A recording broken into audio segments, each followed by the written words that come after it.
Hello and welcome to St. Francis Research and Training College, Kasarani. A serene, holistic and quiet environment where we educate hearts, inspire innovation and research anchored on faith and technology. We offer a variety of courses, both technical and health-related courses. For the technical courses, we have food and beverage, fashion and design, and ICT-related courses. For the health-related courses, we have caregiving, perioperative theater technician, and healthcare support service. We also offer foreign languages such as German, Guten Morgen, French, Bonjour. For more information, call this number and reach out to us. Welcome to St. Francis Research and Training College.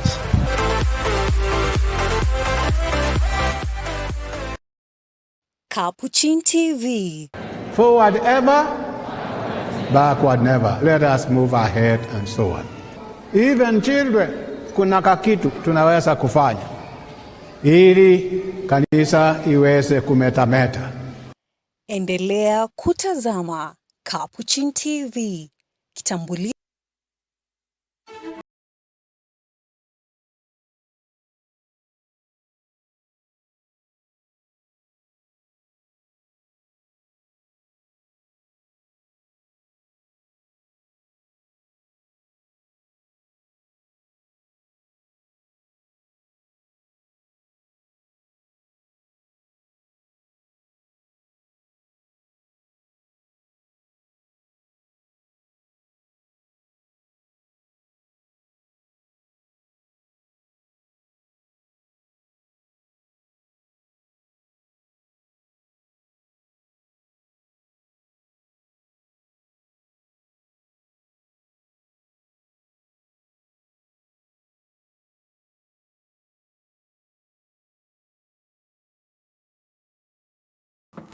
Hello and welcome to Catholic Focus, where we bring you stories about faith, the latest development in the country, and the issues that matter to you. I'm Charles Mavaton, and joining us for sign language interpretation is Charity Ngima. Let's begin with today's top stories. With political campaigns approaching, stakeholders stress the importance of cultural appreciation. During Cultural Week at Mama Ngina University, students showcased Kenya's heritage through food, clothing, music, and dance, promoting peace, respect, and shared national identity. Susan Bulemi reports.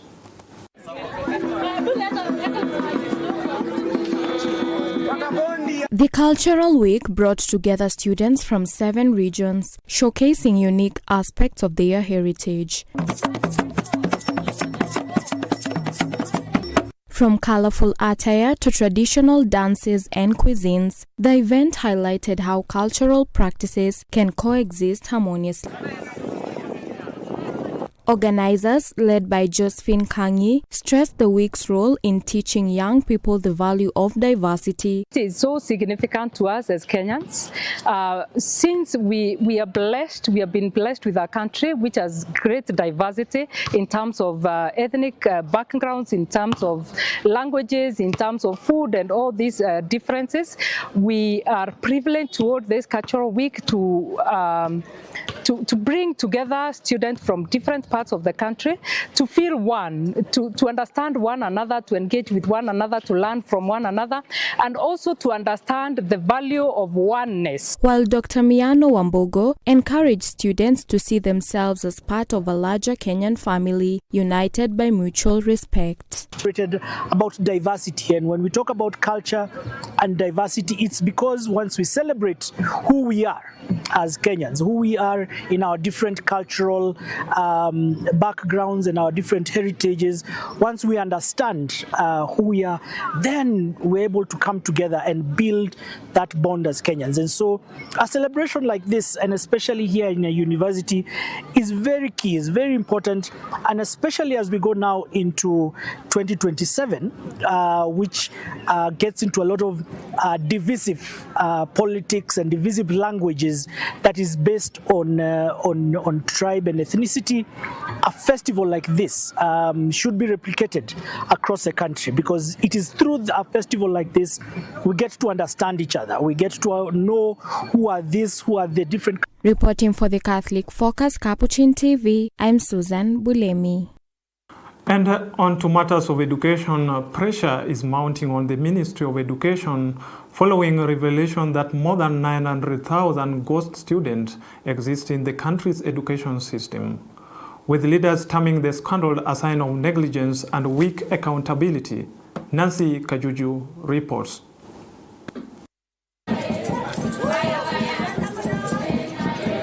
The criticism comes barely a week after the ministry disclosed the existence of hundreds of thousands of ghost learners in its database, raising concerns over possible loss of billions of shillings in public funds.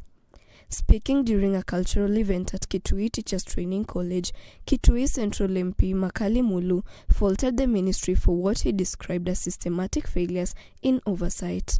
You saw on print media and also on television that the minister was confirming that through audit, forensic audit, he was confirming that we have ghost students and we have ghost schools in this country. And as a result of that, the country has been losing almost about $1 billion every year to ghost schools and ghost students.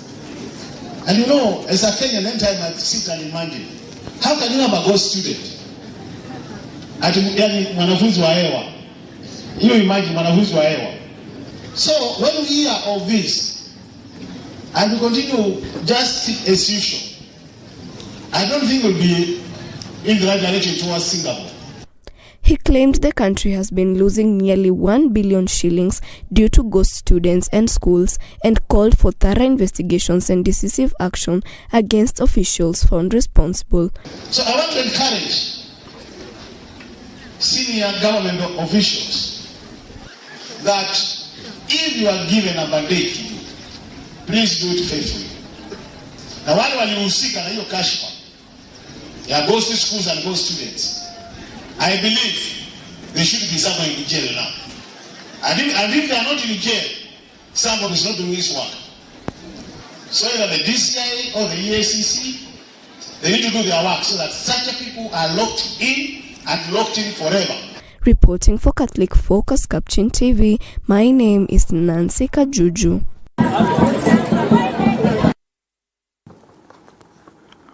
Residents of Lugulu and Marachi East Ward in Butula constituency, Busia County, are raising alarm over the deteriorating state of Naderema Bridge. They warn the over 70-year-old structure could collapse at any time, putting lives at risk. Our reporter now tells us more. Fear and frustration spilling onto the streets as irate residents of Lugulu and Marachi East staged a peaceful protest over the crumbling Naderema Bridge. Kama mimi watoto wangu kule Chizibu wanasoma watoto 5. Kule Chibembe watoto 2. Na hii Mtoni tumechoka, waheshimiwa, tumechoka sana. Kwa sababu watoto wanapofika kule, hata wakiwa na pikipiki, mabodaboda wanaanguka chini ya maji, magari yanaanguka chini ya maji. Wamama tunapiga kelele kwa sababu tumeshindwa, tutafanyaje? Tunataka tufanye biashara na hatuwezi. Maji imejaa, pikipiki zinaenda, watoto wanazama ndani, wamama tunazama ndani. Watusaidie tafadhali. The bridge, which links the two wards, has reportedly grown dangerously weak, with metal beams rusting and parts of the structure visibly wearing out. Kila wiki matinga inaanguka ndani, watoto wa shule, hii Mtoni ikijaa hawezi pita. Na tuko na wabunge tuliwachagua lakini hawafanyi kazi, wanalala. Sasa sisi tunauliza, sisi tuko Kenya ama tuko wapi? Na sisi tulichagua MCA, Gavana, Otoma, Oyula, Andara. Sisi tulichagua wazee walienda kufanya nini huko? Wao walienda tu huko kukaa kwa ofisi kukula chakula na kuchaza matumbo zao. Na sisi wananchi wa mama tunaumia. Hata tunataka tufanye biashara, utafanya wapi? Barabara imepomoka. Hata vile ninaongea hivi tuko kwa Mtoni yenyewe. Hata ukikuja maji imejaa. imeshindwa watu kupita.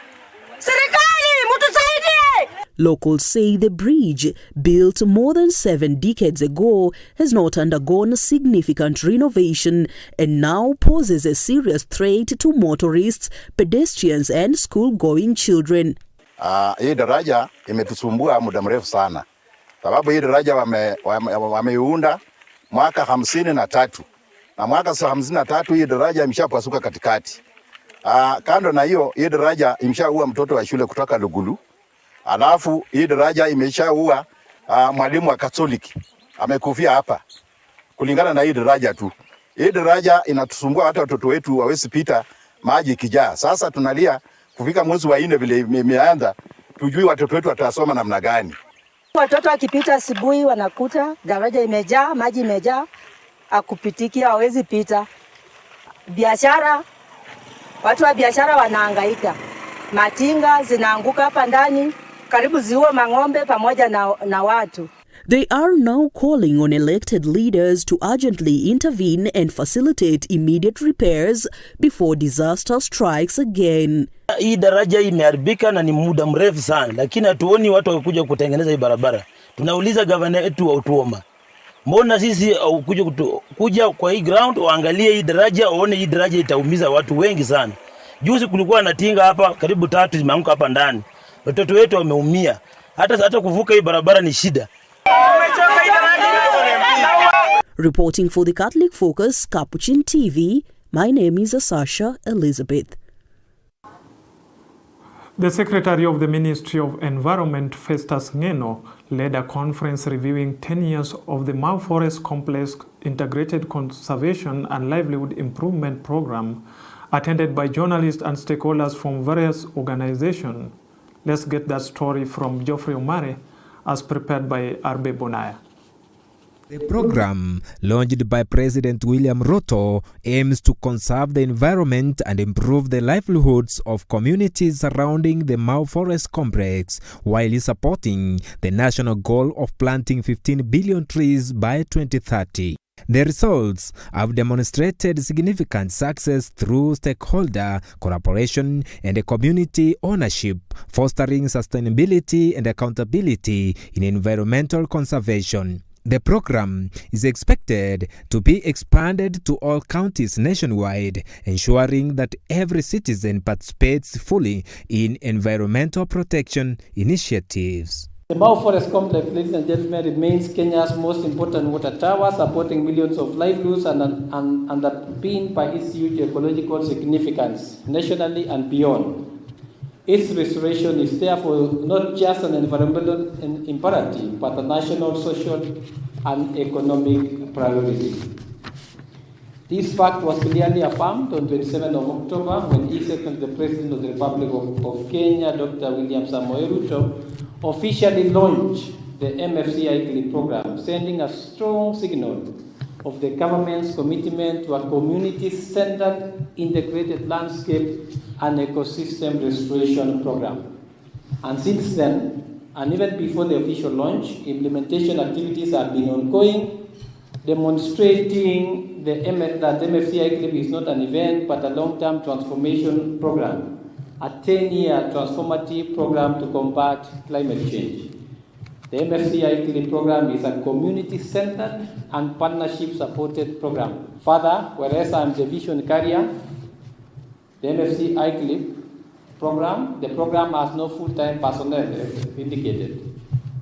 Instead, delivered by a volunteer multi-institutional technical team that go over and above their duties to deliver this legacy program.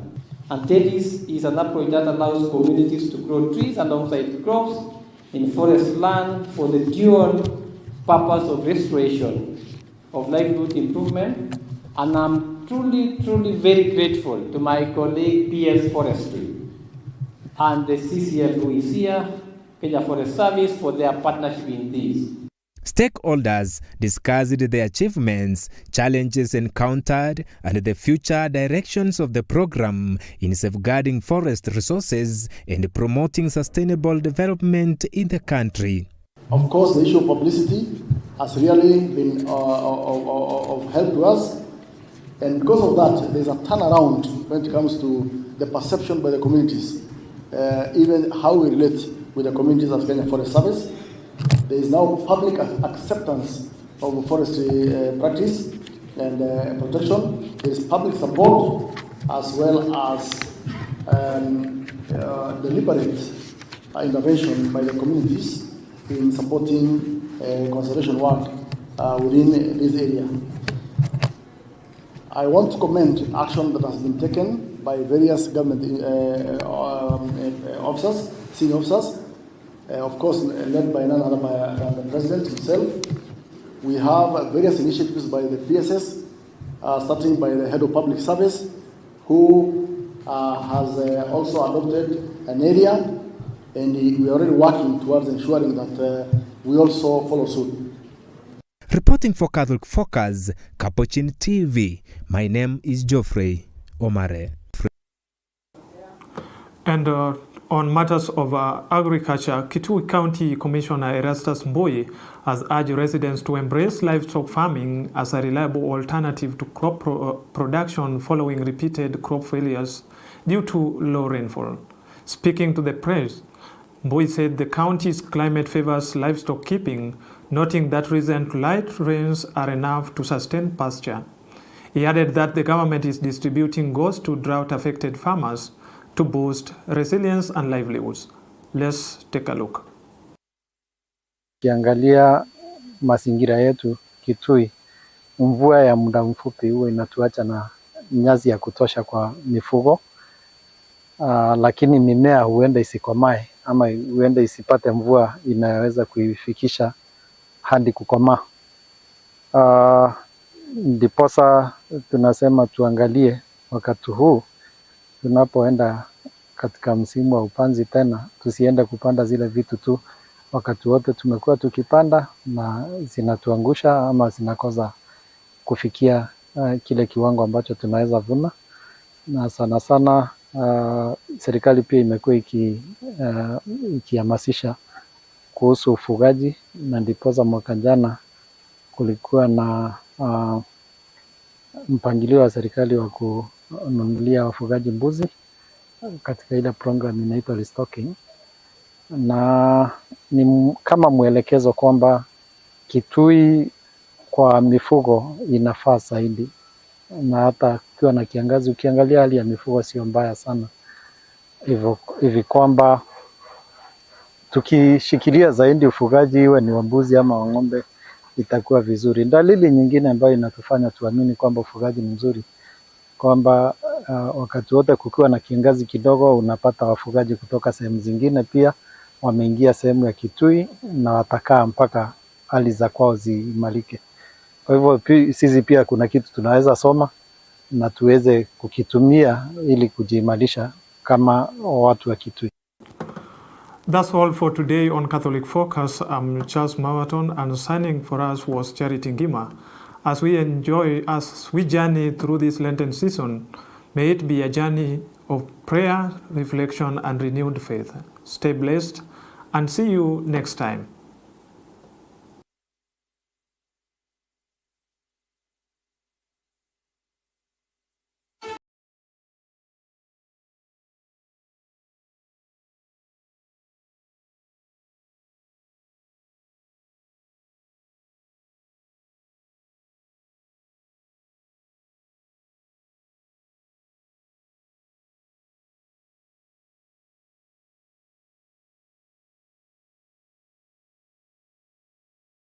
Keep watching Capuchin TV, your staunchly Catholic identity channel.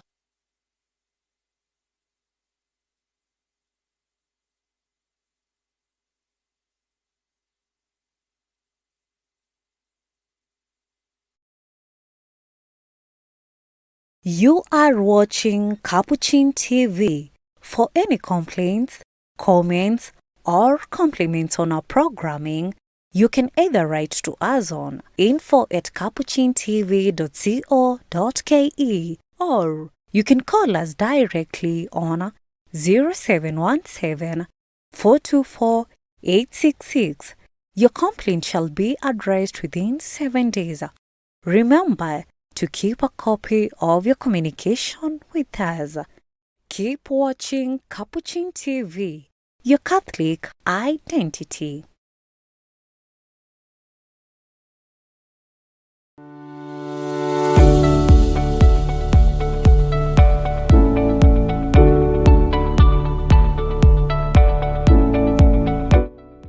Africa is rising, and so is her church. The Catholic University of Eastern Africa Choir Faculty of Theology, in collaboration with MICROFINANCE, proudly presents the 28th Interdisciplinary Theological Session, running from Wednesday the 4th to Friday the 6th of March 2026, under the powerful theme, A Self-Reliant Church for Effective Evangelization in Africa. Inspired by Pope Francis, guided by Veritatis Gaudium, and building on the vision of the 20th Plenary Assembly of the Symposium of Episcopal Conferences of Africa and Madagascar SECAM, held in 2025 in Kigali, Rwanda. This landmark session will explore how the African Church can become spiritually, materially, structurally, and pastorally self-sustaining, not isolated but mission-driven. Scholars from Africa and beyond are invited to contribute. Be part of shaping the next 25 years of the Church Family of God in Africa. A self-reliant church for effective evangelization for Africa. A live stream of this event will be available on Capuchin TV and its corresponding media platforms.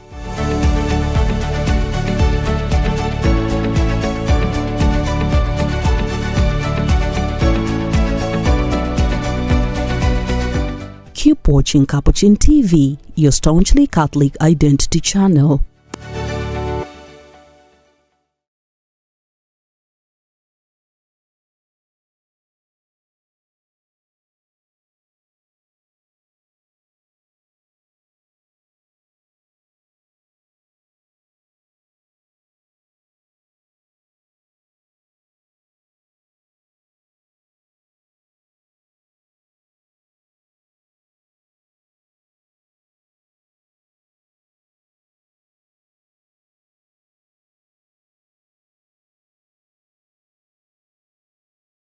Huu wa pili, Askofu Mkuu wa Jimbo Kuu Katoliki la Mombasa, Askofu Mkuu Martin Kivuva Msonde, anawaalika mapadri, watawa, Wakristo na watu wote wenye nia njema kushiriki hija takatifu itakayofanyika katika kanisa la Our Lady of Good Hope, eneo la Bura. Mbali na hija hiyo, kutakuwa pia na sherehe ya daraja takatifu ya upadri na mashemasi pamoja na uzinduzi wa kampeni ya Kwaresma. Ili kupata misa takatifu na matukio yote ya sherehe hii yenye mada kuu kwa yote tumaini alitayarishi, nukuu kutoka kitabu cha Waroma sura ya 5 mstari wa 5. Fuatilia runinga ya Capuchin pamoja na mitandao yetu yote ya kijamii. Endelea kutazama runinga ya Capuchin, kituo nambari 1 cha imani na maadili ya Kikristo.